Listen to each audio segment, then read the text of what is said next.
So today I figured I'd do a update on me being a beekeeper for 3 years. Actually, I'm going into my 3rd year now.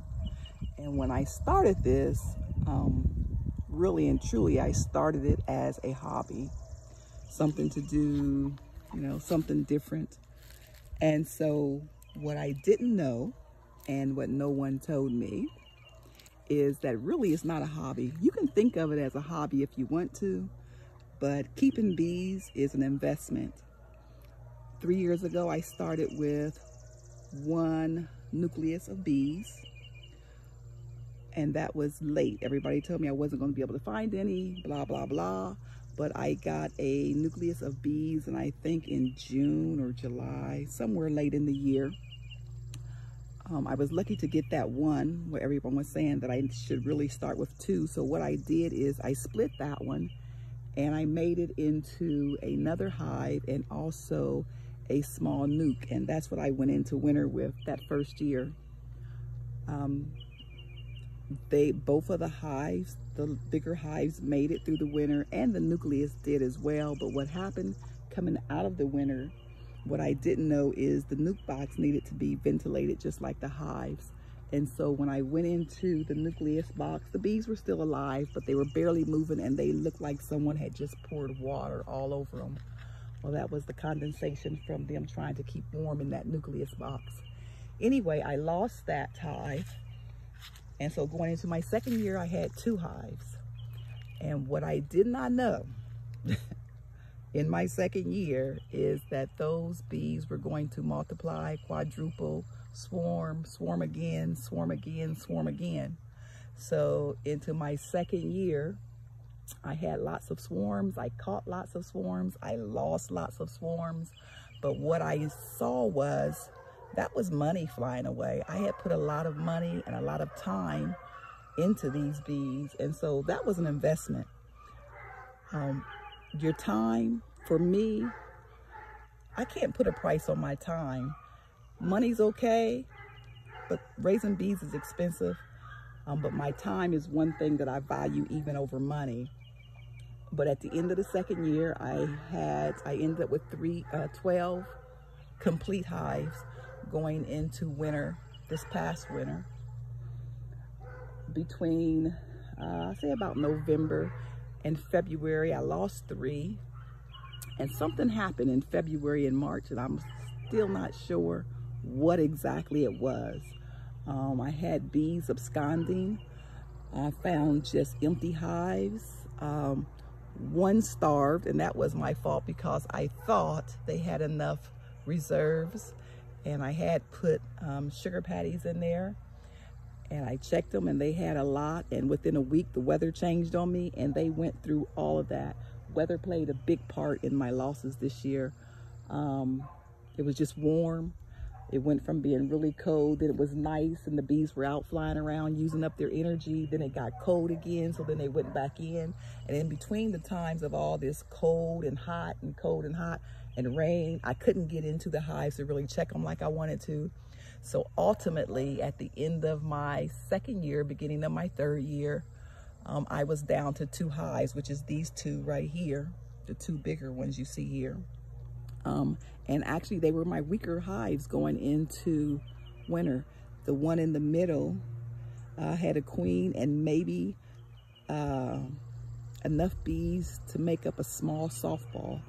That's how small that hive is. The one here on the end was actually Stein. I had to rename it because I got some boxes confused. I had someone helping me with the boxes. So anyway, that one went into winter a little stronger than Leilani, but not much. So what I did is I took, once she started laying this year, I took some brood frames out of her and put into Leilani, and they both are going really, really well now. I did have to put some feed on them earlier because they were just so weak, and I really didn't expect them to make it because, of course, everybody says small hives don't make it through the winter because they don't have enough bees to keep them warm. Well, I know for a fact that's not true because I'm telling you, there was very few bees. I might have had between the 2 boxes, maybe 1,000 bees in both of those boxes. And they both came through really, really well. And they're actually, they're my survivor hives, because the one I'll show you at the top here, I mean, it was really, really strong, super, super full of 3 deep bees going into the winter. And maybe they needed split coming out of the winter, but the weather just wasn't conducive to me doing any splits on the hive at that time. But anyway, so you look at when you get to investing in bees. So when I bought my first package, I think my package was maybe my nucleus was $95. Might have spent maybe $150 or so on my first hive, complete with everything. And so that, you know, that could be a little pricey if you don't have the money, but to me it wasn't too bad. But then when I went into that second year and I had bees swarming and I didn't have equipment, and so now I'm running to the bee supply to get equipment to get these bees. It's either you catch them or you let your money just fly away. And to me, that's the equivalent of just opening up your window and rolling it down, going in your wallet, just throw some money out.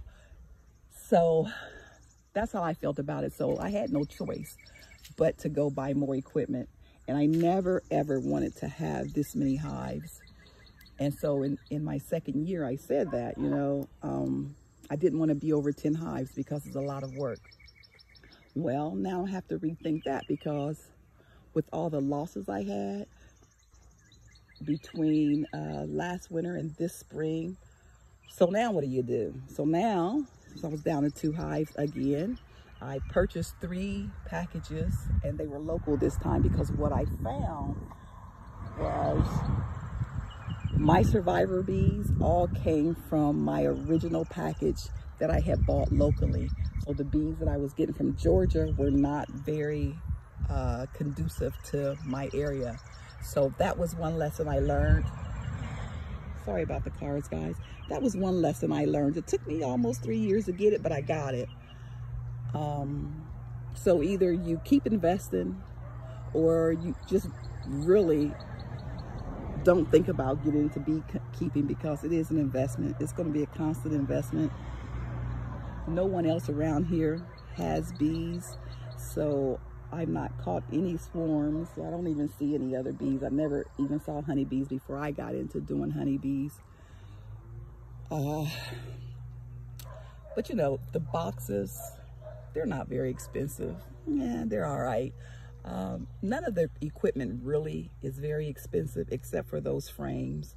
Now, you can get your boxes, but you got to have frames to go in them. And so when you're looking at one box that holds either 8 or 10 frames, and I'm talking about the bigger Langstroth hives, not the nucleuses or anything like that. I'm just talking about your 8 or 10 frame. But when you get into those boxes, and let's say you go with the 10 frame, and so that holds 10 frames, and either you're going to get a price anywhere from frames that are unassembled. You might find them for about $1 a piece, so you're looking at $10. But then you got to put in some work, and you got to put in some more money, because you got to buy, depending on how you're going to put them together, you're going to put foundation in them, so that increases your costs. Your nails, your glue, whatever, to make those frames, all increases your cost. And so then if you look at frames that already have foundation in them, you're looking at $3 to $4 a piece. So now, just for one box, say that bottom box over there, that gray box, which is a 10 frame, the one that says Christine on it, to complete that box, just that bottom gray box there, is going to cost me another $30 to $40 just to put frames in it. So that's why I'm saying beekeeping is an investment. You can look at it as a hobby if you want to, but for me, it's not a hobby, it's work, and it's an investment, and there's no other way to put it. So when you get into beekeeping, be prepared to go into that bank account. And really, honey, you don't make enough money on honey to recoup the investment that you have in your bees. So you really should enjoy beekeeping, and I do. And so it's not about the honey for me, it is about that for my significant other. But for me, I just enjoy working the bees. I enjoy being out here with the bees. And all my children are grown, so what else do I have to spend my money on? So this year, in light of all my losses last year and then having to buy bees again, I think I bought 3 packages this year. I think I bought 4 last year because I wanted to try the Carnies and the Cordovans, and they didn't make it through the winter, neither one of them. And then I think my initial package. So I think I've bought a total of 7 packages and 1 nucleus, and I don't want to have to buy any more. That is my intent, to not to have to buy any more ever. And so I got a bee after me, so I probably should back up a little bit, y'all. So that is my intent. So what I'm going to do this year, and what I have started, is over there. Let's see if I can zoom in. Deep down there where you see that orange and yellow and red, is I am putting some resource hives up so that in the event these don't make it, I'll have something to pull from. Hopefully, that is my plan for this year anyway. I've got to try to cut my losses some kind of way, because me and buying packages at $130 a package for a package, not a nucleus, for a package, is not what I want to. It's not what I want to continue to do every year. So we had a really mild winter, and I think that played a really big part of it as well this year. I'll walk up here just so you can see. And another thing I'm doing this year, I noticed one of my hives had a very heavy mite load, and that's one of the ones that absconded. And so, no, not mite load, I'm sorry, it was hive beetles. It had an awful lot of hive beetles.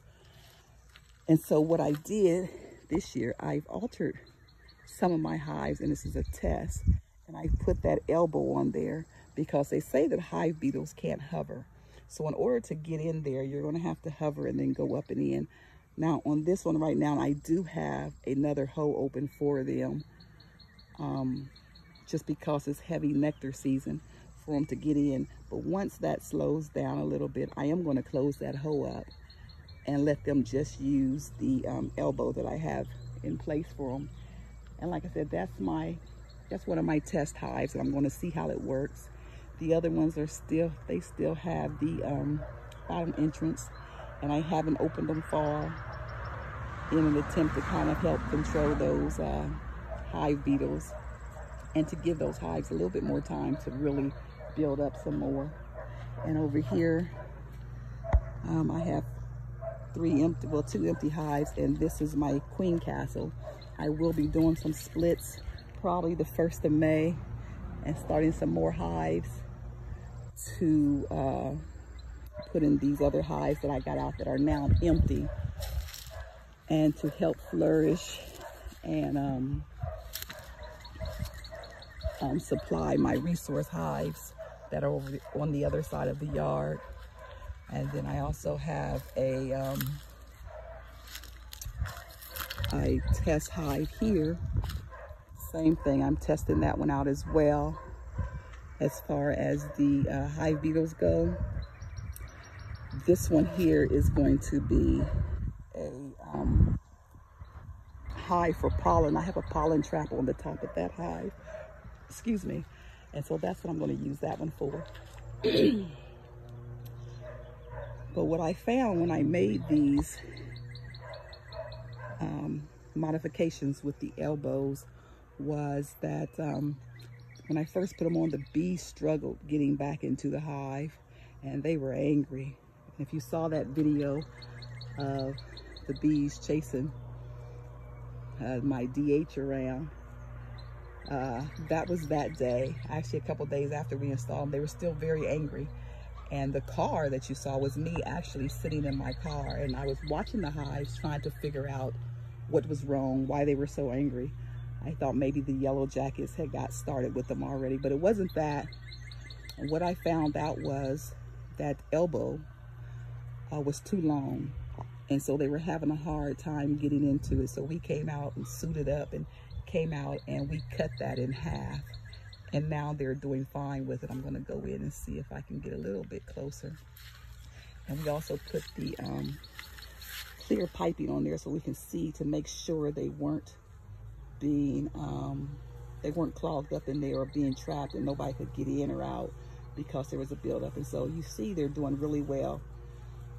And so again, I'm gonna see how that works with the hive beetle situation. This was my strongest hive going into the winter. And I'll tell you, for these bees to be so aggressive, they have really built up this box in only 2.5 weeks. This is one of my new packages that I've just built, and they are going like gangbusters in there.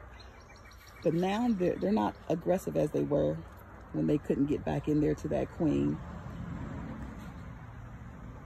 Now we'll go over here and I'll show you where I'm doing my resource hive at.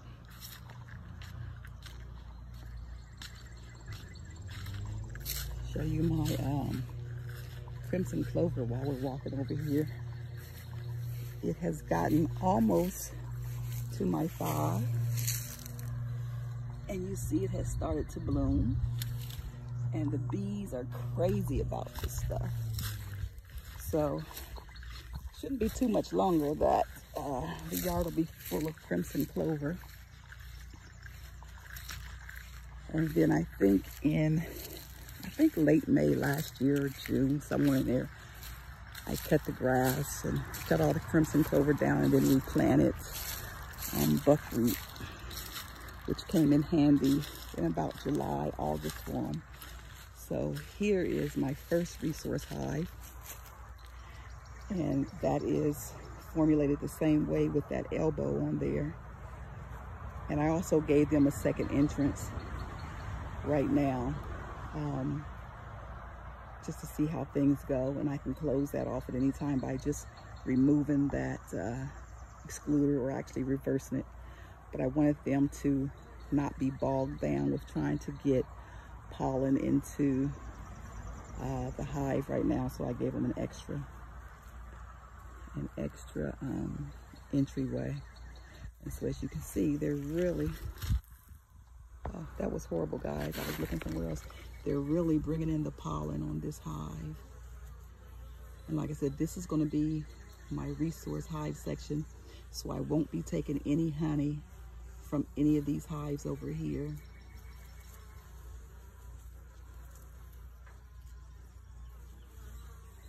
See, they use that, and they're using the upper entrance as well.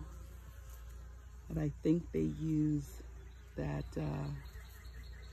I think they use this entrance more than they use the upper entrance.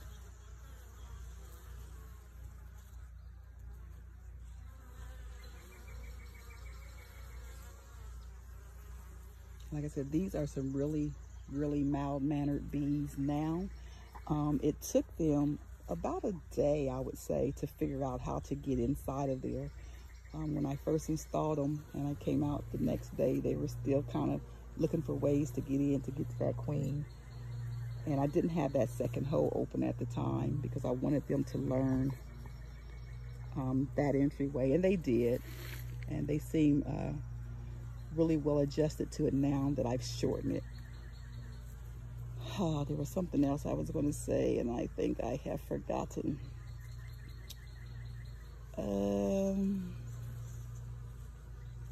Let me think for a minute. Well, anyway, I can't think of it, but that is my update on the honeybees. Ooh, there's some pretty orange pollen just went in. Let me see if anybody else brings in some.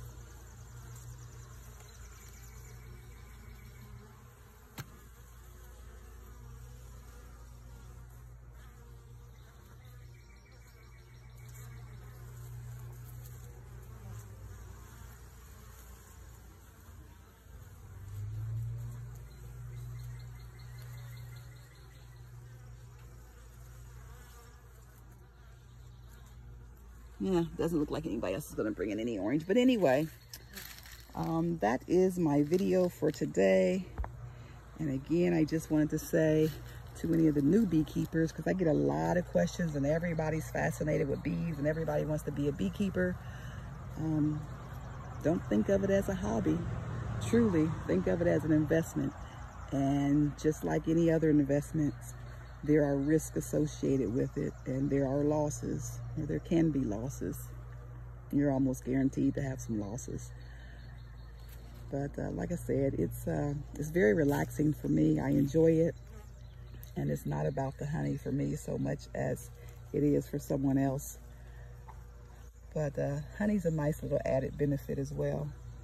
But I just like the fact that I come out here and chill with the bees, and it's relaxing in a crazy kind of way. It's really, really relaxing. When I tell people that, they look at me like I've lost my mind totally. But anyway, it is what it is, guys. And as always, thanks for watching.